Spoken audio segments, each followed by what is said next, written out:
So we all go on mental autopilot, and I'm no exception. There's some stat out there about 80 something percent of our mental dialogue is negative. And I don't know if that's scientifically true, but I don't think we need it to be scientifically proven, because if you just go on any comment section on any social media platform, even YouTube, see people arguing, and all the negativity is out there getting thrown around by the TV, the news, social media. People soak that up. And why? Why is all the negative media the most popular stuff, right? You watch the news, and then the last 10 seconds it's of like a little puppy parade. That's the only positive thing on there. It's because human beings have this thing called a negativity bias. And that means we are drawn to things that are negative because historically, if a negative event happened, you had to remember that so you avoid it. Like, you don't walk up to a lion because your buddy got eaten. So you're going to remember that the next time. So we got all this negativity in our lives, and you're maybe thinking, okay, well, you just do the thing you want to do, right? Easier said than done, because if you have that mental dialogue going on about yourself, it's going to stop you from doing the action in the first place. Okay. So if it's more than just getting up and doing the thing, what do we have to do first? The answer is you have to brainwash yourself, and you have to do things like reading positive nonfiction books. Okay, they still work. Or watching examples of other people doing it, before you start getting jealous, or visualizing yourself doing it.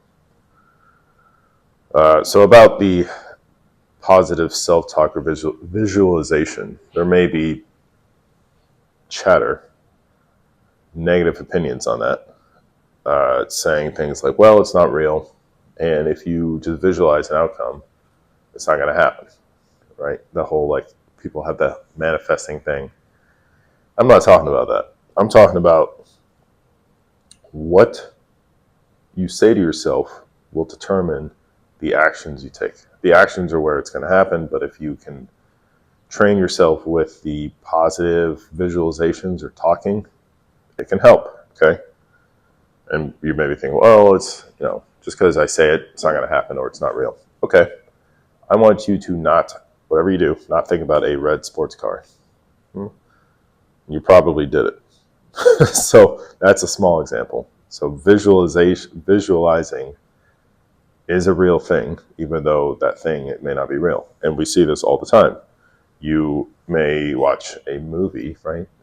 Or that is completely fake, that's scary, that makes you feel a certain way. Or you may be dreading a future outcome, maybe at work.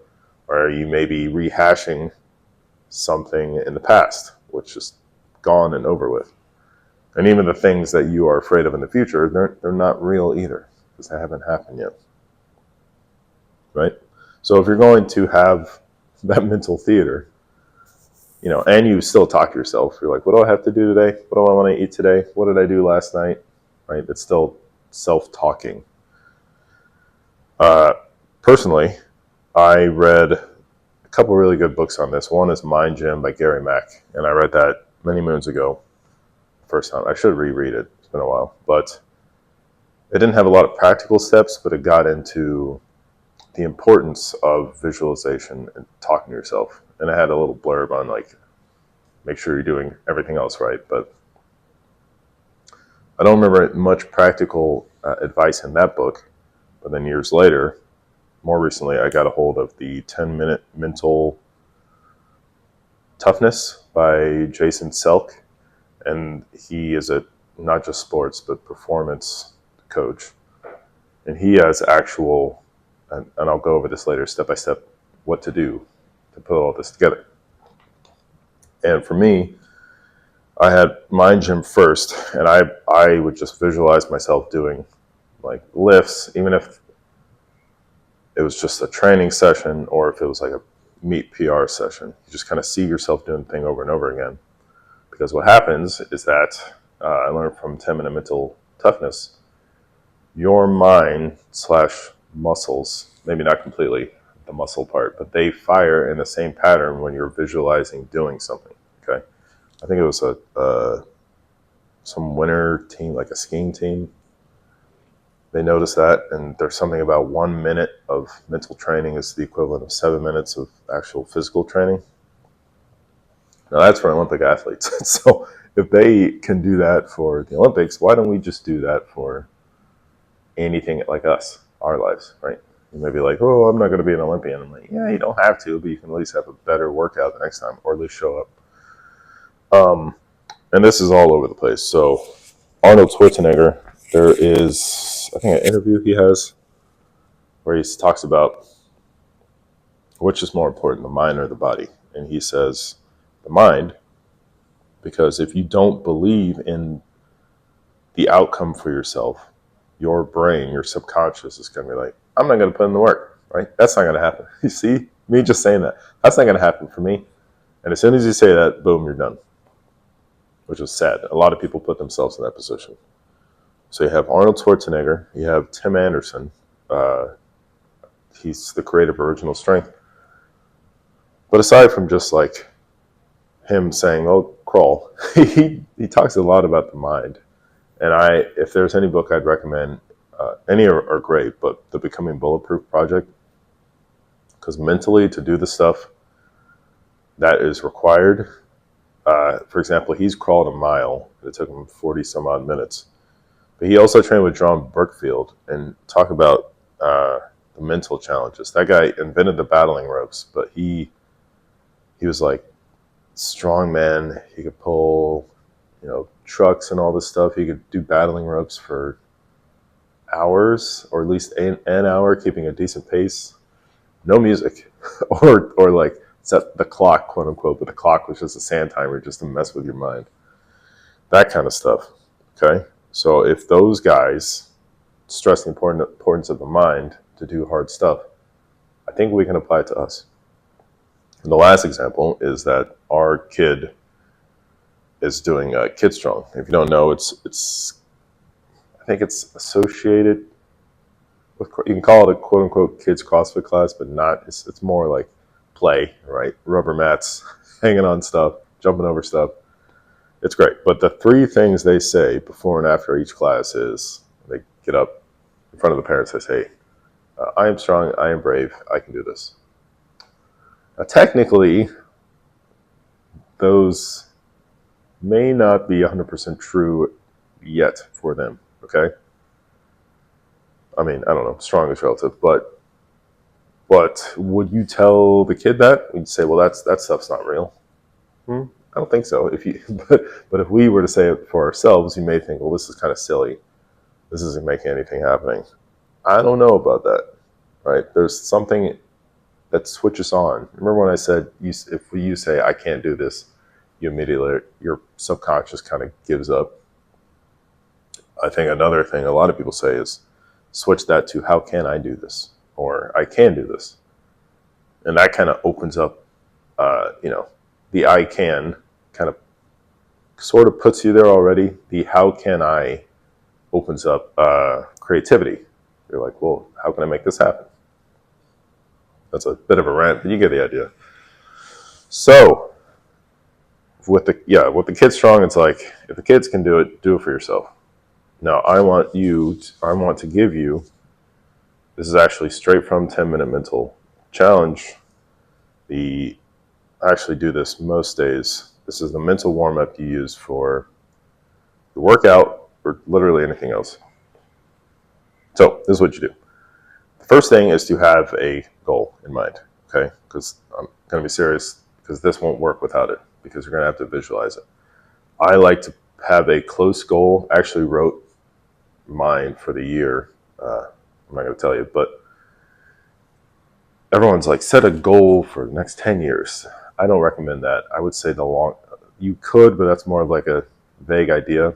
A year is enough, but you need to also start chopping that down. So you have the year, we're in January still, go to December, cut that down, and what needs to happen per quarter as far as, I would say as far as your input, what do you need to do each quarter, right? So you have the first quarter now, shrink it down to a month, shrink it down to a week, weekly goals, and then the next day. With lifting weights, it's easy. You're just like, I want to lift this number.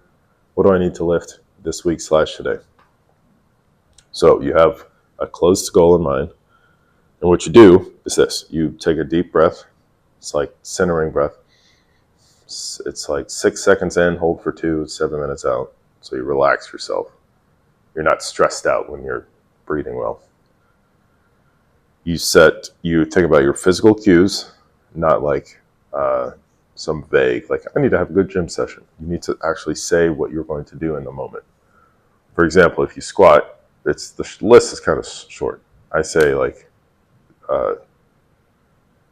get tight and be strong. That's kind of, but those are important, right? You got to set your body and do the motion so your brain doesn't have a ton of things to think about. And then you think of a past good experience for a minute, right, to kind of hype yourself up. And then you think of a future outcome. Remember when I said that close goal, maybe within the next month or week, or probably a little bit longer, a week or month or so. You visualize that for a minute, and then you visualize the today's training session for a minute. And then again, you say to yourself, I am, I don't know, disciplined and consistent, I'm strong, whatever you want to say. And then you take your breath again. That was a lot, but it takes, what is that? About 4 minutes to do.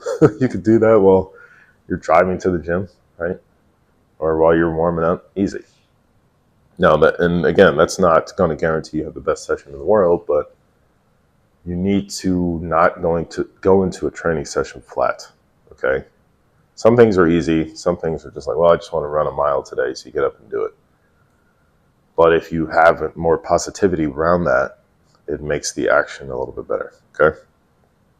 So that's it. And I think it's sad that I talked about the little Kid Strong thing. It's sad that we hype kids up. We all through elementary and high school and college, and then we just kind of stop, right? We just have the world negativity coming into us, and then we talk trash about ourselves. And it's sad that the whole like personal development, self-improvement thing gets ragged on. But I'm just like, what's the alternative, right? Even if it's all fake, look at the world around us, right? Everybody argues online. Nobody believes in themselves. Everybody just kind of gives up. Even if you are, like I said, this takes less than 5 minutes. Just do that every day, okay? And just be outside the norm. Because the older you get, your belief starts to solidify. And unfortunately, this is where you get the kind of negative, grumpy old people. Don't be like that, all right? If anything, talk to yourself, read positive stuff, and let that change your life. That's my little soapbox. So that's it. Thanks for watching. Subscribe. A newsletter of this will be in the description. Questionnaire if you have questions. Or just comment under here for more content for me. So thanks for watching. See you in the next one. Bye.